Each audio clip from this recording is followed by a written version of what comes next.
outside and up in the mountains. It's just good for the soul. There are many ways to travel through the wilderness. Your mode of transport is often just as exhilarating as the views you'll take in. On this trip, we'll travel by snowmobile. We're gonna go over some safety stuff before we get out on trail. I just want to make sure you guys are comfortable on your machines, and then we'll head on up and get some breakfast on the way.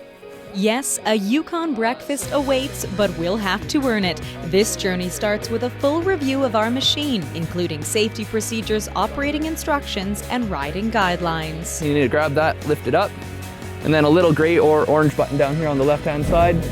Push and hold it for a couple seconds and your machine should kick to life.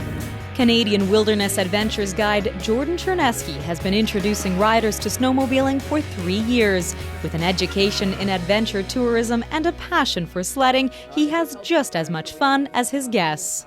I love guiding because I get to take people that have never done an activity and teach them how to do it. And I can see them break out of their comfort zones and see the smiles that it puts on their faces at the end of a tour.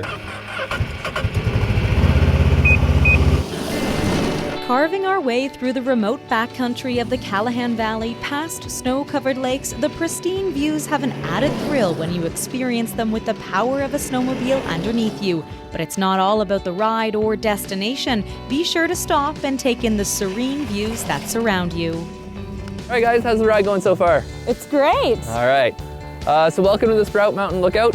We've got the Tantalus Mountain Range off to the left here. There's Daisy Lake way down in the valley, and the Brandywine Mountain up across from us. Leaving the lookout behind us, the landscape begins to change as we continue to wind our way up the rugged mountainside. It gets steeper, tighter, and more technical as we enter the old-growth forest. You're progressing into this area where the trees are 500, 600 years old, and it's just this massive tree canopy all around you. It's just it's an amazing feeling. Emerging through the trees, we've climbed to 1,600 meters where a warm breakfast awaits. All right guys, come on in. It's nice and warm for you. Inside the toasty cabin, we're greeted by other riders, all eager to share tales of the trails during their morning ride. You just got to kind of hang out with all the other people that have come up. You know, if you know them or you don't, you start to know them by the end of it, and you develop this camaraderie between everybody. Cooked on an old-fashioned wood stove, the hearty serving of breakfast hash, pancakes, and maple syrup are deliciously satisfying for riders who have worked up an appetite. And it tastes even better when accompanied by pristine views that surround the rustic wood cabin. But once breakfast is over, there's still more riding to be done. We head to a frozen lake where we can really let loose. It just gives you a chance to open up the engines on the snowmobile a little bit more and feel out your throttle. The sun shining and the wind at our back, we have confidence instilled by our experienced guide to choose our own adventure.